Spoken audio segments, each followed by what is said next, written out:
Naging biktima na po ba kayo ng chismis? O baka kayo yung ng biktima ng kapwa? Ang mga loved ones ba natin, nanay natin, tatay, kapatid, asawa, naging biktima na ba ng ganito? In this short life, many people have to go through many travails and difficulties, and one of that is being victims of gossip. James 3:16 says this about the human tongue and its power to speak. The tongue is also a fire, a world of evil among the parts of the body. It corrupts the whole person, sets the whole course of his life on fire, and is itself set on fire by hell. Ganyan ang napakabigat na pagbibigay ng larawan ng Biblia sa dila ng tao. Ito daw ay parang apoy na nagniningas mula sa impyerno at pinatutuloy ito ng pag-aapoy at pag-aalab ng mga kapangyarihan ng kasamaan. Napakaraming sama na pwedeng magawa ang dila. Words are powerful. When God said, "Let there be light," there was light. May kapangyarihan ng salita. At tayong tao na nilikha sa wangis ng Diyos ay mayroon ding kapangyarihan sa ating pananalita. When used for ungodly and evil purpose, tongues become tools of mass destruction. Sa halip na makapagpagaling ay nakakapaglagay ito ng sugat. Sa halip na makabuo, ito'y nakakasira. Sa halip na magpaganda ng buhay, ito ay nagpapapangit. Ang ating pag-uusapan ngayon, at tayo turuan ng Panginoon, when people gossip. Pag ang mga tao ay nagchichismisan, ano ang nangyayari? Salamat, Ama, sapagkat kayo'y Diyos ng katarungan, ng katotohanan, ng liwanag. Palakasin niyo kami sa aming mga kahinaan, O Diyos. Buksan niyo po ang aming mata, turuan kami ng mga dati ng alam na magkaroon ng mga bagong kahulugan at ng mga hindi pa namin alam na aming maunawa. Bigyan niyo kami na inyong kaliwanagan, O Diyos. Mangusap kayong may kapangyarihan. We reject and rebuke all work of evil, all lies and falsehood, and we hide in the shadow of your truth, O God. Let your truth be our truth. Let your power be ours. Speak to us, teach us, empower us. In the name of Jesus, your Son, our Lord, we pray. Why do people gossip? Bakit nga ba nagchichismis ang mga tao? Unang-una, corrupt hearts find gossip delicious. Ang mga pusong liko, tiwali, mga pusong malayo sa Diyos, mga pusong pinananahanan ng kasamaan, ay nasasarapan sa chismis. So alam na agad natin na suriin ang sarili natin kung nasasarapan ba kayo o napapaitan sa chismis. Proverbs 18:8, the words of a gossip are like choice morsels. They go down to a man's inmost parts.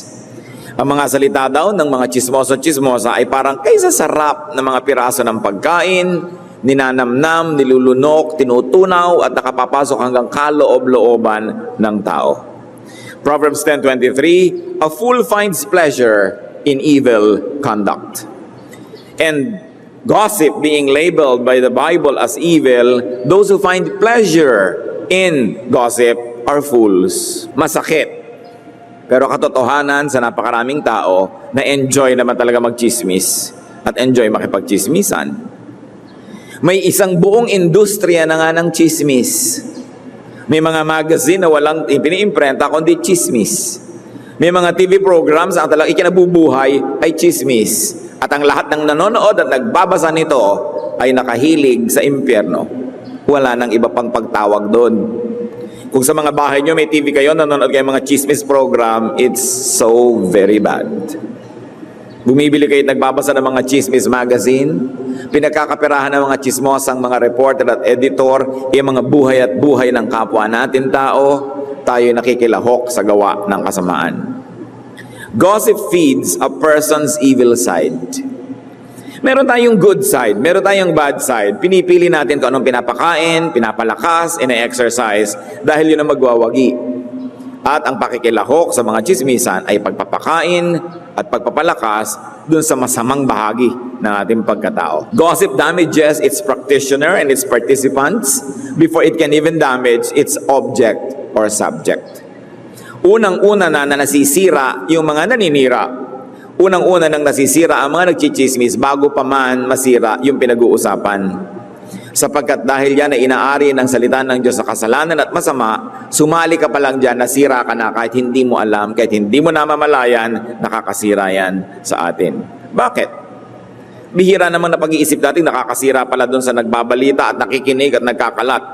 Because the participants inevitably pass judgment on the subject. Pag nakinig tayo ng chismis, bihirang-bihira na ganoon tayo katalino na hindi tayo madadala nito, na hindi tayo maniniwala kahit konti.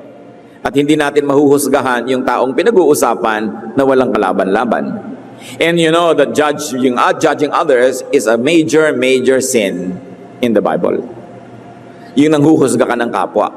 Yung nakinig ka ng balita, hindi mo naman nadidinig yung kabilang panig, tapos nawala ka na ng gana sa kanya, nawala ka ng galang, nagalit ka, nagtampo, whatever, nag-judge ka na nun. At sabi sa Bible, those who judge will be judged. Therefore, na-damage ka na. Wala ka pang kamalay-malay. Akala nyo, naninira kayo ng iba, ang nasira agad at unang-una na ay yung kasali sa chismisan. Participants inevitably react negatively to the subject without the benefit of a fair trial. This is judgment and judgmentalism. When people gossip, terrible things happen because gossip is a form of criticism. It's another reason why people gossip. Gossip is a form of putting others down, especially when there is envy. Every gossip is a cry for help. Ang mga nagchichismisan, kadalasan ay mga inggit. O kaya, galit. Bakit inggit? Kaya lagi na lang napagchichismisan, the rich, the powerful, the famous. Because the unrich, the unpowerful, and the unfamous are usually envious. Napakasarap pag-usapan. Ito palang hinahangaan nating artista ang ganda-ganda ay bulok ang kalooban. Ang saya ng mga nag-uusap dahil inggit sila sa kagandahan nun eh. So parang nakakabawi sila. Maganda nga siya, bulok naman. Mabuti na akong hindi maganda pero busilak. Ganyan ang nagiging attitude ng nagchichismis. Mayaman nga yung mga yan, pero broken home. Pag-uusapan nila yung mga brokenness ng mayayaman, as if hindi broken homes yung mga poor. No? Mayaman nga sila, pero malungkot sa bahay nila, as if hindi nagsasaksakan yung mahihirap na mag-asawa sa kanilang mga dampa. Pero yan ang inggit ng mahihirap sa mayayaman, kaya pagchichismisan. Inggit ng mga hindi kilala dun sa mga sikat. At pagchichismisan mo, syempre, yung inaakala mong nakahihigit sa'yo. Sapagkat sa pagpapababa mo ng kanyang kalagayan, parang natataas ka na rin. Kung nais nating mataas, mag-achieve tayo. Pero huwag nating baliwalain at sirain yung mga nakakaroon ng mga achievements dahil hindi naman talaga tayo tataas nun. James 3:16, for where you have envy and selfish ambition, there you find disorder and every evil practice. And mind you, brothers and sisters, it is happening even in the Christian community. Mga Christian leaders, may mga professional jealousies kasi mas sikat yung isa, kasi mas maraming member, etc. Chismisan ko, takot-takot. At sobrang ikinalulugod pag may nalamang kabulukan o kamalian, totoo man o hindi, tungkol sa kapwa leader. Kasi mapapababa yun, baka sakali siyang mataas. Proverbs 24:28, do not testify against your neighbor without cause or use your lips to deceive. Bakit marami pong ipinagbabawal sa Biblia na pagbibigay ng maling mga balita tungkol sa kapitbahay? Kasi kadalasan, ang mga maling balita ay nililikha tungkol sa kapitbahay. Kasi kapitbahay ang kinakainggitan. Mas malaki ang kita ng asawa, so chichismisin mo siya, nangangaliwa yan kasi nasa Saudi ang asawa. Kasi mas malaki yung TV niya kaysa sa TV mo. Chichismis mo yung kapitbahay mo kasi nakakapagpagawa ng bahay. Utangera naman yan, kaya nagpapagawa. Chismisan na ngayon ng mga tao. Kaya mas maraming gulo ang mga magkakapitbahay kasi nakikita mo yung pwede mong kainggitan. Kaya sa office, ang lakas ng chismisan. Isang uri din yan ng kikipagkapitbahay sa office. Yung kabilang mesa doon, yung kabilang department doon, na-promote siya, chismisan na naman ang mga tao. If you're going to rise, rise by achievement, not by cutting other people down. And neighbors become enemies usually because of envy. So there's a lot of false testimonies being made in the courts against neighbors. Kaya pinagbawal yan ng mga law sa Israel. Don't testify falsely against your neighbor. Why else do people gossip? Because gossip is a poor man's substitute for wealth. It is an obscure man's substitute for fame. It is a weak man's substitute for strength. Pag ang tao walang tunay na lakas at may nalaman siya tungkol sa iyo na alam niyang baka ayaw mo namang malaman ng iba, Ichichismis ka niya dahil sa pamamagitan ng pagpapahirap niya sa iyo, nagmumukha siyang malakas at may lakas nga. But it is false strength because it is a strength that comes from hell, not from heaven. Kaya yung mga mahihirap just to feel good about themselves, chichismisin nila yung mayayaman, ng mga hindi sikat, chichismisin nila yung mga sikat, at kung bakit nagkakaroon ng evil pleasure in making people fall or seeing them go down to the pits just because one could not rise on his own merit. Proverbs 15:21, folly delights a man who lacks judgment. Pag kulang sa katinoan, kulang sa bait, kulang sa muni at pag-iisip, ikinatutuwa ng mangmang ang ganitong mga kasamaan. Actually, a gossip is a needy person's cry for help. Pag may kilala kayong chismosa o chismoso, ang totoo, ang laki ng problema ng tao na yon. Very needy. Kailangan niya ng attention, kailangan niya to feel good, kailangan niya ng affirmation, pero wala na siyang ibang makuhang lakas para gawin yon, negative ang ginagamit niyang energy. That cry for help, however, is expressed in a very destructive way. But whenever someone gossip, that someone is saying, help, help me, I am poor, I am needy. My life is not interesting, so I have to talk about the lives of others. I have no achievement, so I have to destroy the achievements of others. My family is not happy, so I have to destroy happy families. I am nothing, so I have to reduce everybody else to nothingness, so I'll feel good. It is a desperate person's cry for help, but a wrong kind of crying. Gossip mongers are people with grave needs, but they mistakenly resort to poison instead of to good medicine. Yan ang nangyayari. Sa halip na gamutin at uminom ng tunay na gamot, ang nangyayari, umiinom ng lason, yung nagchichismis.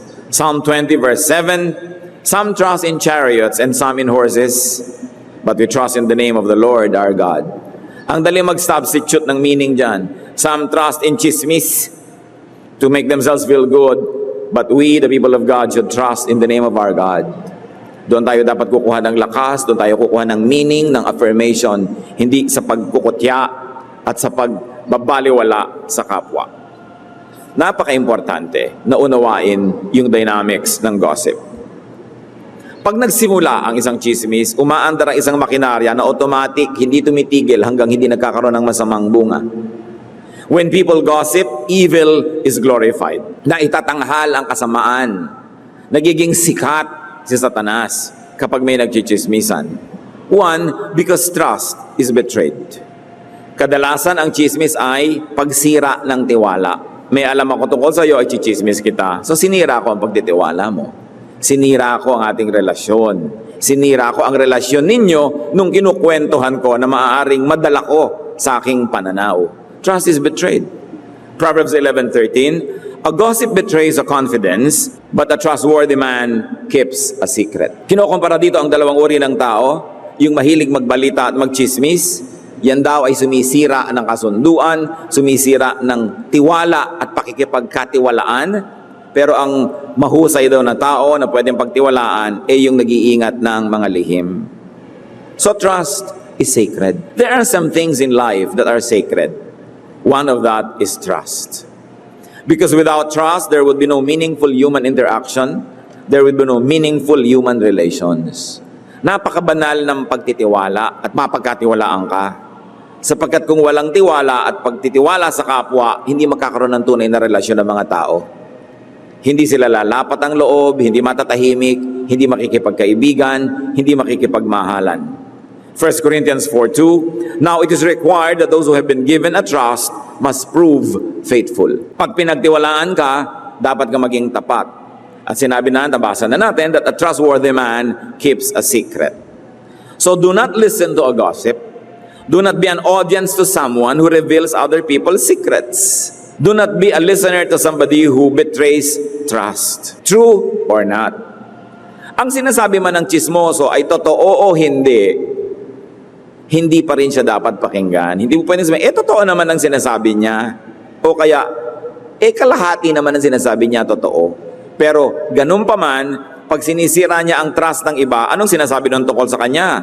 That person is not a good man. And you become a partner of that person. Halimbawa, si Kumari A, nung magkaibigan silang matalik ni Kumari B, ay napagtiwalaan ng mga sikreto. Nagkagalit ngayon sila. Ikinakalat ngayon ni Kumari A ang lahat ng alam niya tungkol kay Kumari B. That is a crime against sacred trust. Dahil nung ipinagkatiwala sa iyo ang sikreto ay magkaibigan kayo. Banal ang pagkakaibigan. Kahit pa maging magkaaway kayo sa susunod na taon, buong buhay mo, dapat mo pang igalang yung taon na kayo'y magkaibigan at hindi mo dapat sirain yon. Kung gusto mo, tumigil ka na ng pakikipagkaibigan sa kanya next year, in the years to come. Pero yung panahon na magkaibigan kayo, tapos na yon. Hindi mo na dapat balikan para sirain lang. The most that you can do is just to keep it there and relish the memory, enjoy the memory, and be energized by that memory. But for you to go back to something that's already past and finished just to destroy it is something very, very unwise. So hindi ko mo galit na ako sa iyo ngayon, ibubulgar ko na yung sikreto mo nung araw na pinagtitiwalaan mo ko. Kasi oras na ginawa ko yon, ang sinasabi ko sa lahat ng nakikinig, huwag na huwag niyo akong pagtitiwalaan dahil magkaibigan tayo ngayon, pero pag nagalit ako sa inyo bukas, gagawin ko rin sa inyo ang ginagawa ko kay Kumari B. Kaya hindi tayo dapat nakikinig sa isang taong nagdadala ng mga chismis. Kahit pa nga yun, totoo. In fact, lalo pa nga totoo. Banal kasi yung kanilang transaksyon. Ginawa yun noong sila ay may magandang pagtitinginan. Ngayong pumangit ang tinginan nyo, ba't yung natapos na maganda na babalikan mo pa para lang sirain? It's counterproductive.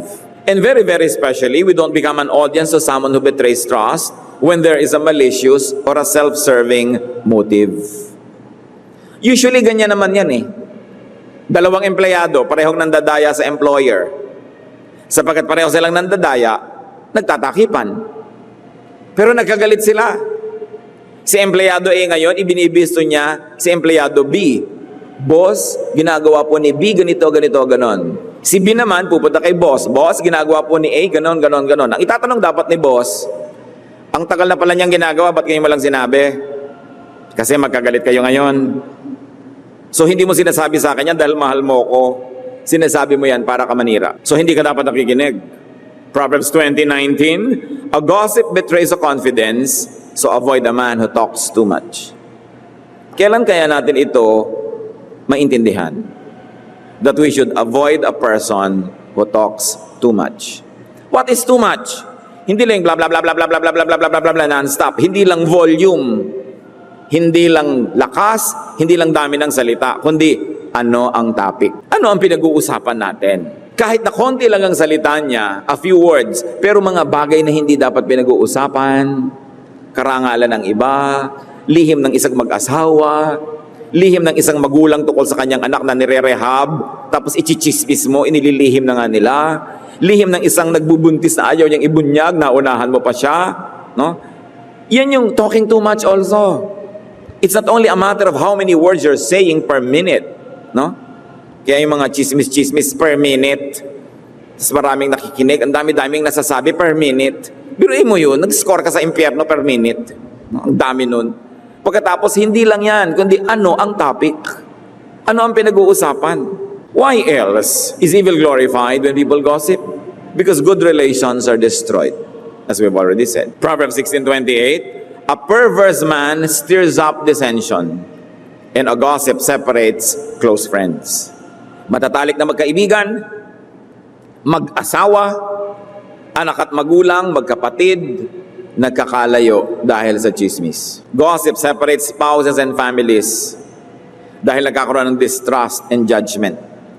Gossip separates spiritual brothers and sisters and friends and colleagues. Pag naniwala ka sa isang nagchichismis, at lumayo ang loob mo dun sa pinagchichismisan, ibig sabihin, dun ka lumapit sa nagchichismis. Kailangan maging simple ang pananaw. Malapit ka sa isang tao, may nagchismis, ibig sabihin, lumayo ka sa kanya at lumapit ka dun sa nagchichismis, kayo na ang magkakampi. Mahirap ba maintindihan yon? That many times, we side with evil. We side with gossip mongers more than with those whom we should value. When people gossip, evil is promoted. Why is evil promoted? Because the content of gossip promotes evil. Ang pinag-uusapan. And the content of gossip is usually falsified, magnified, exaggerated, dramatized, controversialized. Sabi ni Balagtas sa Florante at Laura, bihirang balita'y magtapat, magkatotoo may marami ang dagdag. Alright, yung dinadala sa inyong balita ay may katotohanan, may butil ng katotohanan, pero makakatiya kayo na ang daming dagdag nun. At kung 3 bibig na ang pinaglipatan ng kwento, 3 editors na ang nagdagdag at nagbawas sa kwento mo. At pag ikinuwento mo pa uli sa iba, sigurado magdadagdag ka pa ng opinion mo doon. Kaya yung kanina lamang ay pinitik, pagdating doon sa kabila, sinaksak na. Namatay na yung tao, hindi naman dahil pinitik lang. Why? Because people shape the news that they hear and talk about to suit a purpose. Usually to hurt others, to destroy, and sometimes innocently to oversimplify. Ang isang complex na bagay, i-oversimplify mo, i-interpret mo, ikukwento mo sa iba na wala na yung ganda ng complexity niya na oversimplify na lang. Kaya napakaraming panunuligsa ang Biblia sa mga mahilig magchismis. 1 Timothy 5:13, they get into the habit of being idle and going about from house to house. And not only do they become idlers, but also gossips and busybodies, saying things they ought not to. Sabi yan ang nangyayari sa mga taong hindi pinupuno ng kabanalan ng kanilang buhay. Marami silang oras at panahon para magchismisan at nagsasabi ng mga bagay na hindi nila dapat pinagsasasabi. Remember, this is true or not true. Hindi ko totoo ay pwede nang sabihin at pag-usapan. Maraming mga katotohanan ay banal din. Hindi dapat hinihipo, hindi dapat ginagalaw. Paano pa kung hindi totoo, di lalo na. Hindi mo pwedeng sabihin, totoo naman yung pinag-uusapan namin. Pero kung ba totoo, dapat nyo nang pag-usapan. May karapatan na ba kayo na pag-usapan yan? Bihirang-bihirang news, truthful. Kaya kung minsan, hindi ito nararanasan ng mga maraming karaniwang tao. Yung sila'y nalalagay sa news, sa TV, sa mga balita, sa mga dyaryo, kadalasan, it's very unfair. Kasi mali yung perception ng reporter, tapos inedit pa yan sa newsroom kung ano na nangyari. So, i-controversialize para panoorin ng tao at basahin. A person is reduced to ashes, to pieces, dahil sa news. Kaawaan ninyo at kahabagan yung mga buhay ay naibabalita. Kasi kadalasan, ang balita ay hindi matapat. Tatandaan ninyo na ang dyaryo ay negosyo, kailangang itinda.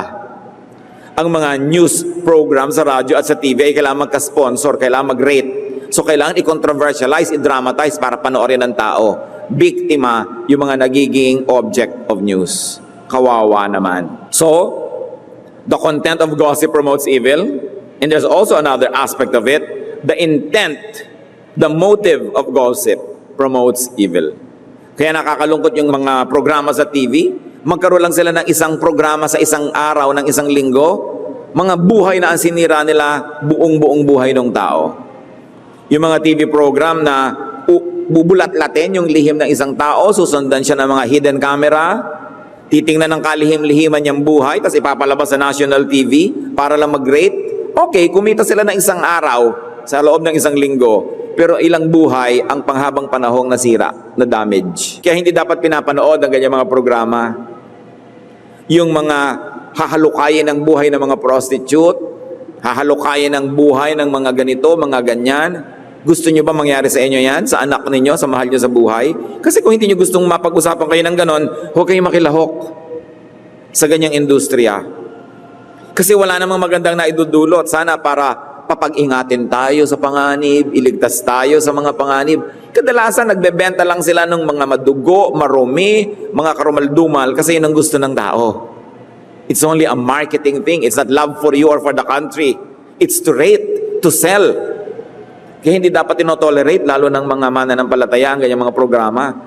Okay, gusto nating ituwid ang mga kamalian, katiwalaan ng lipunan. Gusto nating ituwid, linisin ang mga kabulukan ng ating bayan, ng ating lahi. Pero hindi sa ganong paraan. Hindi sa pachismis na paraan. Hindi sa controversial na paraan. Dahil hindi naman mare-repair yung damage na ibinigay mo doon sa tao. People are people. People are human. And human beings must be treated with dignity. Kahit paabutan mo silang nakahandusay sa lupa, nakalubog sa putik, dapat pa rin igalang yan because people are made in God's image. Alang-alang, doon sa wangis ng Diyos na ibinigay niya sa bawat nilalang. Dapat igalang mo ang tao. Hindi dapat pagpiestahan. Yung ba naman mga na-aksidenteng luray-luray ang katawan, tinitingnan pa ng mga dumadaan, kinukuhaan pa ng litrato ng cellphone. It's very unglorifying, no? Yung mga napapahiya, yung mga nahuhubaran, yung mga naglalakad ng hubot-hubad, papanoorin mo yung mga siraang bait. Pagkatapos naguhubo sa kalye, titingnan mo pa, nakikilaho ka sa isang pagsira sa imahe ng tao. Na dapat kahit ano pang kalagayan niya, gaano ka siya kahirap, gaano siya kabaliw, igagalang mo pa rin kasi tao yan. Napakahalaga. The motive of gossip, the intent of gossip promotes evil. Proverbs 16:2, all a man's ways seem innocent to him, but motives are weighed by the Lord. Kala mo inosente. Yung nagchichismis, bakit totoo naman? Parang wala siya kasalanan. Sinasabi ko lang naman to para malaman ninyo, para makapag-ingat kayo. Kasi bihirang nagchichismis, tinatanggap niya na masama yung ginagawa niya. Pero sabi niya, tinatanggap niyo at hindi. Ang titimbangin ng Panginoong Diyos, yung mga layunin niyo sa puso. Bakit niya pinamamalita yan? May malasakit ba kayo? Kung hindi niyo mahal yung pinag-uusapan, wala kayong malasakit, wala kayong karapatang pag-usapan yan. But people usually justify their crimes and their evil deeds. A gossip monger, consciously or unconsciously, has and promotes an evil agenda. And what is the evil agenda of the chismoso and chismosa? To hurt, to damage, and to destroy another human being. Worse, to destroy and damage truth. But God is truth. Hindi ka pwede magchismis nang hindi mo nasasaktan ang kalooban ng Diyos. Sapagkat mahal ng Diyos ang bawat tao. Nakita niyo yung babae na nahuli sa akto ng pangangalo niya, babatuhin ang mga tao hanggang mamatay. Pero ipinagtanggol ni Jesus. Sabi niya, yung walang kasalanan, mauna nang bumato at walang naglakas ng loob. So dapat ganoon din tayo. Kasi ngayon, patuloy pa rin tayong bumupukol sa kapwa, bumabato pa rin tayo, hindi na lang batong matigas na galing sa lupa, kundi mga bato na galing sa ating bibig, salita. Bumabato pa rin tayo ng kapwa. Kaya kung papakinggan natin ang payo ni Jesus, sige, bumato ka kung wala kang kasalanan. Kung wala ka ring lihim, kung wala ka ring mga kung ano-ano pinagagagawa mo sa buhay, 100% ang linis mo, o sige, magchismis ka na. Pero kung hindi, manahimik ka. At yung mga tao nga na yun, pinagbibitawan nila ang kanilang mga bato. So dapat din nating bitawan yung mga salita na nagpupumiglas na makawala sa ating bibig laban sa ating kapwa. 1 Chronicles 28:9, for the Lord searches every heart and understands every motive behind the thoughts. When people gossip, the ears of the hearers and the mouths of the talebearers get polluted.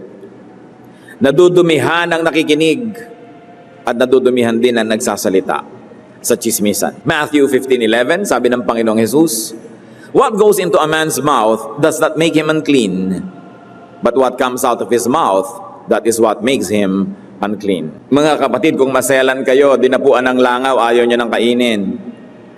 Nalaglag na sa sahig, natapakan ng mga dumadaan, ayaw nyo nang kainin. No? Maruming kutsara, may nakadikit na kaliskis, ayaw nyo gamitin. Baso na inumin, nung tingnan nyo may butete sa loob, ayaw nyo nang inumin. Mas pag-ingatan ang sinasabi ng ating bibig. Kasi sabi ng Panginoong Jesus, ang pumapasok sa bibig ng tao ay hindi nakakapagparumi sa kanyang espiritu. Ano man yun. Pero ang lumalabas sa kanyang bibig, yun ang nagpaparumi. So may mga tao ang lilinis, ang seselan sa mga pumapasok sa bibig. Pero napakasalaula sa mga lumalabas sa kanilang bibig. Chismis, criticism, judgment. Yun ang inililista ng langit. Yun ang binibilang ng langit. Hindi kung gaano karaming butete ang nalunok mo, kung gaano karuming tansa ng nalunok mo kasama ng soft drink, hindi yun eh. Anong mga salita ang binitawan mo na nakakasira sa iyong kapwa? Matthew 12:36-37, sabi ng Panginoong Jesus, but I tell you, that men will have to give account on the day of judgment for every careless word they have spoken. For by your words you will be acquitted, and by your words you will be condemned. Bilang yan. Baka marami sa atin nakakota na. So tama na. Huwag nang dagdagan pa sa maikling buhay na ito. At kahit totoo ang pinag-uusapan, kung hindi naman ito kaibig-ibig pag-usapan, hindi nakakapagpaangat ng kapwa, that which is not glorifying to God, that which is not edifying to our fellow men, nakakapagparumi pa rin yun sa tainga at bibig ng mga kalahok. When people gossip, people, reputation, and feelings are damaged. Psalm 52 verse 2, your tongue plots destruction. It is like a sharpened razor, you who practice deceit. Now, deceit can be content, hindi totoo.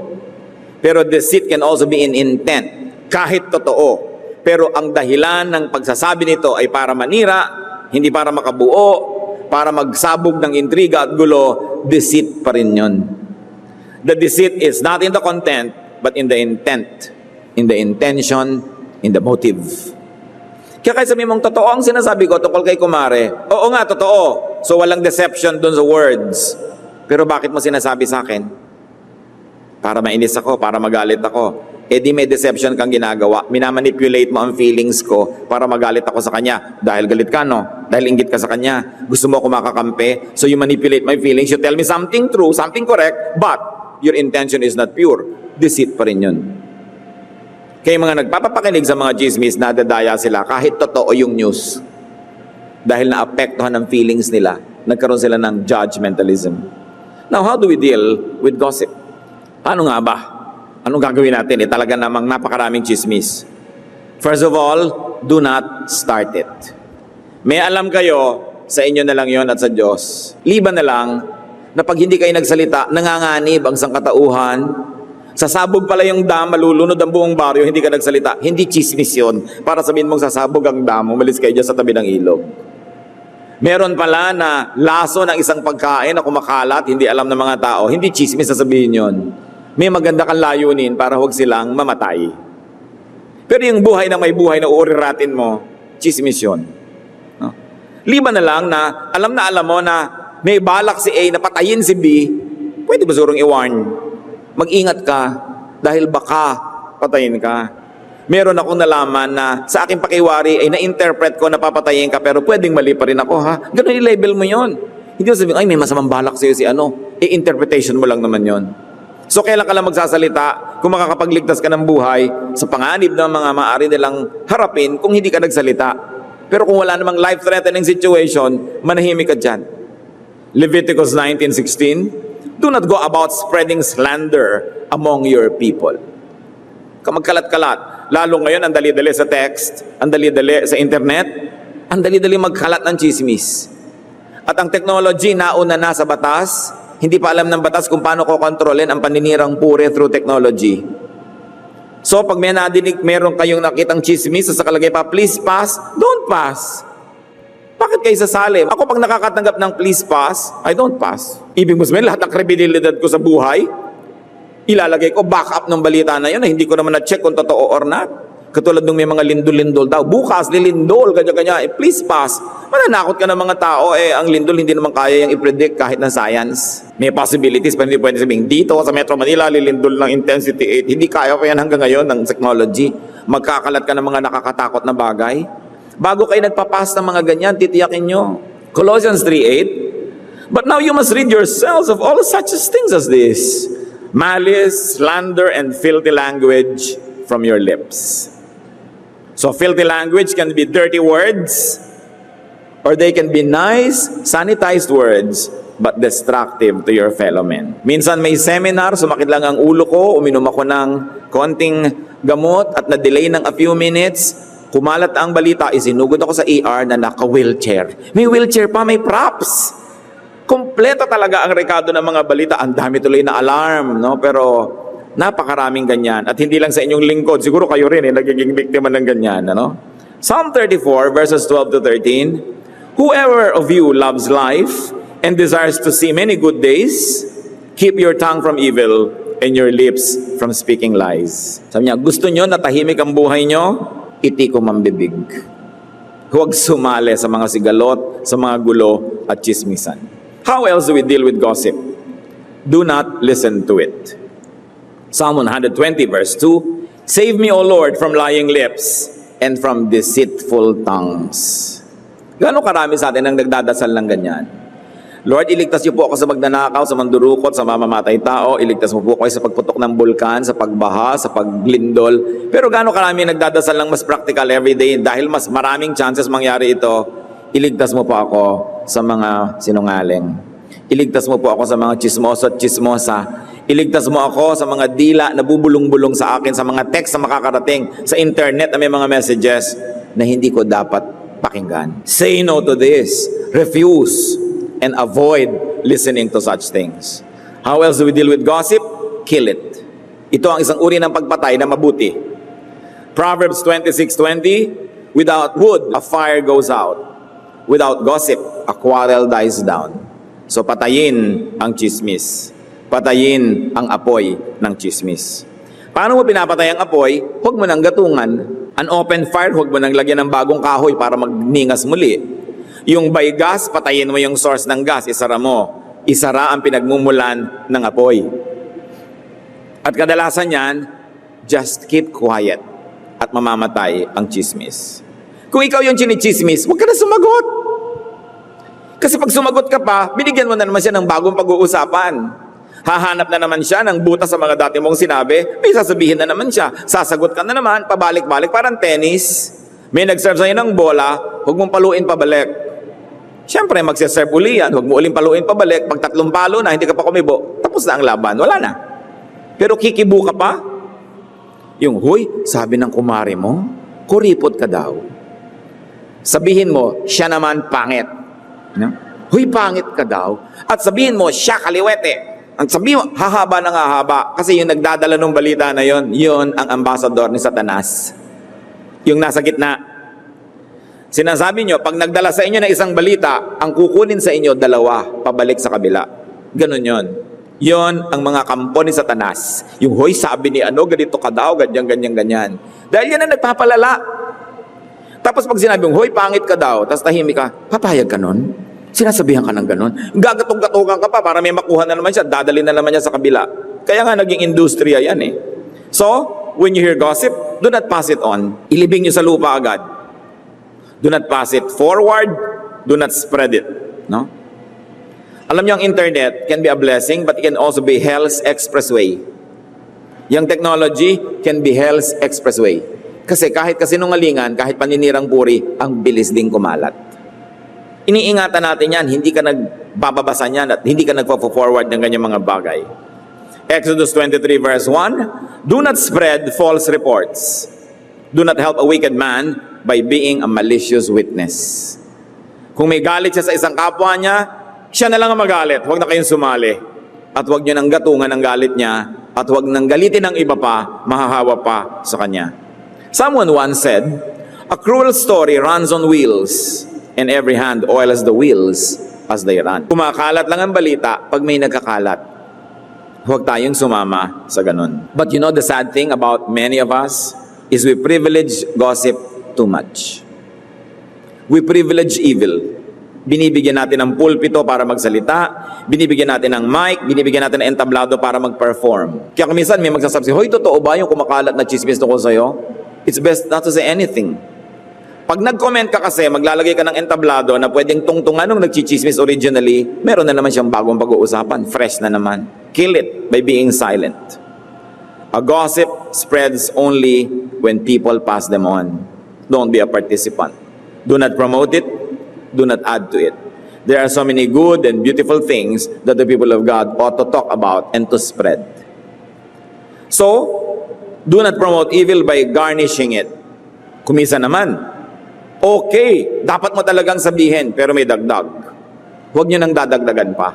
Yung opinion nyo, huwag nyo nang isama doon sa original nyo na dinig. And of course, it is promoted by commenting on it. Nag-editorialize tayo. Kaya nga sa newspaper may news, tapos sa may gitna may editorial. Kasi alam mo na, hindi na yun news. Point of view na nung periodiko yung nakalagay doon. Hindi na balita yon, opinion na nila yon. And they label it opinions. Let's not opinionize news kung nagpapasa on tayo niyan. Kasi magkakanda iba-iba. Do not entertain a gossip by actually, do not dignify it, no? By entertaining it. And even by showing reaction. You have to be stoic. Medyo nagre-react ka pero sa loob mo na lang kasi pati yung reaction mo babasahin at magiging dagdag sa balita yung reaction mo. Kaya try not to show any reaction. Do not dignify a gossip by giving a forum to its promoter. Most of the time, silence is the best answer.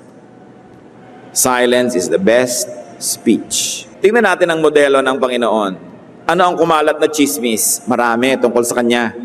Kaya siya hinuli, dinakip, nilitis. Mark 14:60-61. Then the high priest stood up before them and asked Jesus, "Are you not going to answer? What is this testimony that these men are bringing against you?" So itinatanong nitong high priest, Jesus, sumagot ka, totoo ba ang chismis? Verse 61, but Jesus remained silent and gave no answer. Why stoop down to their level? Why dignify their chismis by commenting on it? Pag napakababa at pinatulan mo, nagpakababa ka na rin. So Jesus knew better, He kept silent. It was useless to talk. And if He opened His mouth and commented, He would only dignify those that were spreading all the lies about Him. Even in our church, brothers and sisters, we have a policy of silence. We keep silent on many things that are controversial or can be used by others to controversialize issues. At palagi ko ma-appreciate nyo yan, lalo kung kayo ang may lihim that we try to be silent about. No? Nagpa-counsel kayo, tapos tatawag yung asawa ninyo, totoo ba? Ganon-ganon? Sino yung counselor ng asawa ko? Gusto ko lang malaman kung ganito, ganon. We have a policy of silence.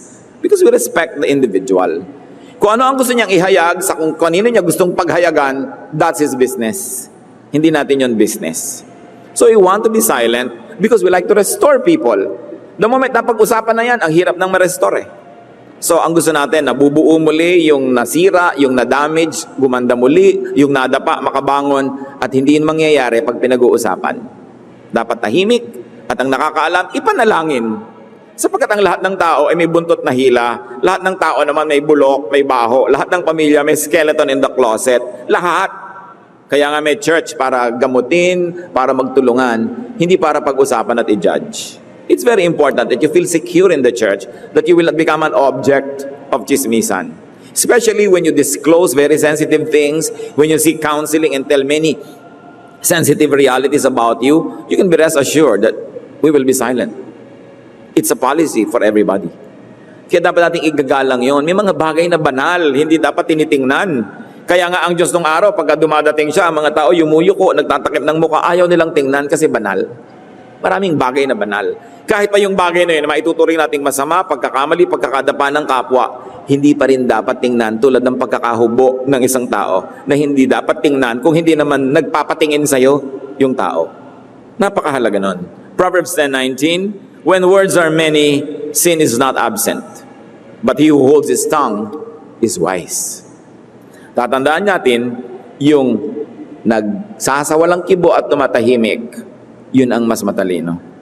Hindi na dapat na ihayag natin kung anong laman ng utak natin through our words. So do not give space and do not give victory to the promoters of gossip. Exodus 23:7, have nothing to do with a false charge, and do not put an innocent or honest person to death, for I will not acquit the guilty. And remember, a person is innocent until proven guilty by a reliable court. Sabi ni Frank Clark, gossip need not be false to be evil. There's a lot of truth that shouldn't be passed around. Agree kayo dyan? Kung meron kayong anak na very, very delicate ang kanyang health situation, you don't want that to go around kahit totoo. Meron kayong malaking business, yung tatay nyo may cancer, nanganganib ang buhay. Pag nalaman ng mga investors, ng mga tao, maaaring magkaroon ng disaster. It's true, but you should not talk about it. Ang nanay nyo biglang nahulin yung nangangalon niya. It's true, pero pag-uusapan nyo ba yun? Dapat bang pinag-uusapan ng ganyang mga bagay? So sabi, gossip need not be false to be evil. There is a lot of truth that shouldn't be passed around, especially indecent circles. Ngayon mga kapatid, anong gagawin natin sa mga biktima ng gossip? They must be comforted.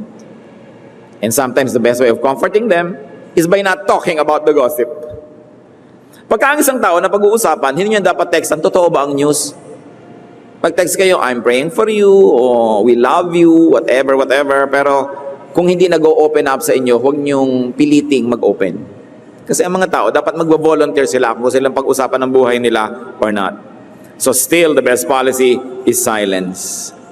And we should pray for people who are targets and victims of gossip. Usually, the visible, the successful, the fruitful, yan ang mga number 1 sa listahan ng mga chismosa. Sabi nga ni Jose Rizal sa Noli Me Tangere, ang pinakamatatayog na puno ang pinupuntirya ng kidlat. Kaya mahirap din yung matayog ka, kilala ka, kasi lagi ka na lang gusto rin pag-usap-usapan. We have a responsibility to our leaders. We have a responsibility to our parents who are visible in our family. We have a responsibility to our government leaders. We have a responsibility to our church leaders, to our company leaders, to protect them from needless gossip. Ngayon, yung mga public servants, because the people voted for them and they are there because of public trust, they are of course held accountable more than others. Kasi nandun sila because of public vote eh. Kaya dapat din nilang iniingatan yon. Pero marami pa rin yung mga kwento tungkol sa kanila. At ito mga kapatid, bagamat alam natin, marami mga politicians liko talaga, pero hindi lahat at hindi lagi. Siguro may konting kalikuan, pero may tuwid din sa buhay niyan. So huwag din tayong harsh sa kanila. Kawawa naman yung mga leaders natin. Lagi na lang silang nababatikos, wala na lang silang magawang tama, lagi na lang hinahanapan ng mali. Kung ikaw naman yung naging leader doon, siguradong kung ano-anong kamalian din na magagawa mo, hindi dahil masamang tao ka, kundi dahil hindi ka perfect. At hindi mo rin naman alam kung anong gagawin. We are all fellow learners. We are all fellow travelers. So we should be kind to one another even when our fellow men falls. Or when they fall. Kasi panapanahon lang. Ngayon siyang natumba, baka bukas ikaw. The same kindness that you want to receive, the same kindness that you want your loved ones to receive, you must be willing to give to others. Sa Psalm 5, 8-10, meron pong panalangin ng isang biktima ng chismis at mga balibalita. Lead me, O Lord, in your righteousness because of my enemies. Make straight your way before me. Not a word from their mouth can be trusted. Their heart is filled with destruction. Their throat is an open grave. With their tongue they speak deceit. Declare them guilty, O God. Let their intrigues be their downfall. Banish them from their many sins, for they have rebelled against you. So, indulging in chismis is a form of rebellion against God. Gossip is cruel. Gossip is not of God. Gossip is never helpful. Do not be a participant. What if you were the victim? What if it was your loved one? Mga kapatid, unahin natin sa ating tahanan, lalo kung tayo nagpapalaki pa ng mga bata, anak, apo, pamangkin, do not let your home be a nest of gossip. Huwag niyong itolerate na over the dinner table, chismis ang pinag-uusapan. Pag nakikita ang pamilya, chismis. Pag dumadating si Auntie Kikay, kakausapin si Mami, chismis. Huwag ninyo itong gawing paraan ng pamumuhay dahil pinapakita natin sa mga bata that chismis is a good way of life. We must always be ready to remind each other, chismis na yata yan, let's stop it. Kahit sino ka, ikaw ang tatay o nanay, ikaw ang anak o magulang, kapatid ka, whatever. Kung sino ang unang nakaalala ng katotohanan, magpaalalang, chismis na yata ito, we become agents of hell. Hindi natin dapat itong gawin na kultura sa ating tahanan, sa ating opisina. Ang laging pinag-uusapan yung mga supervisor, yung mga manager. Lagi na lang, kadalasan, inggit din yan, may na-promote, pagchichismisan. Hindi natin dapat ginagawa yan na kahit na mga Kristiyano, prayer meeting, tapos chismisan. No? Nalaman doon ay pinag-pray, na-text na agad, at kumalat na agad. It is an evil way of life. Pero ito isa sa mga kasamaan na hindi natin napapansin. Pansin na pansin natin, nang i-snatch ng cellphone, ano? Para ang sama ng i-snatch ng cellphone. Pero mag-chismis ka tungkol sa tao, in-snatch mo ang karangalan niya. Pinagtatapakan mo pa, dinurog, pinakuluan, tinadtad, inihagis mo pa sa asfalto, at inilibing mo pa sa pusod ng dagat. Mas masahol, mas masama. Sapagkat yung nangaagaw ng cellphone lang ang naagaw. Pero yung ng chismis, nangaagaw ng dangal. Maaring nangaagaw din ang kinabukasan. We must label it as evil because it is. Heavenly Father, we come to you with humble hearts, asking you to examine ourselves. Kami po ba ay nagiging kasapakat ng kasamaan, participants in this evil enterprise? Tingnan mo kami, Panginoon, kung gaano kami ka-guilty when it comes to gossiping. At nais naming ihayag sa iyo ang aming mga kasalanan at pagsisihan ito. At ganon din naman, Panginoon, nais naming idalangin ang mga mahal namin sa buhay, mga kilala namin na nagiging object ng chismis. Napakahirap na maranasan ay kay binabato, sinasaktan, gusto kang lapain. Turuan mo kami, Panginoon, na mas maging sensitive, mas maging supportive, mas maging mapagmahal sa isa't isa to protect each other from all the attacks of hell. Magbulay-bulay tayo mga kapatid, at kung meron tayong mga dapat na ayusin, ipagtapat sa Panginoon, pasya na dapat gawin, tigilan ng ganito mga gawain, sa piling ng Panginoon, ating lahat na pag-isip-isipan at tayo makipag-isa sa Espiritu ng Diyos sa sandali ng katahimikan.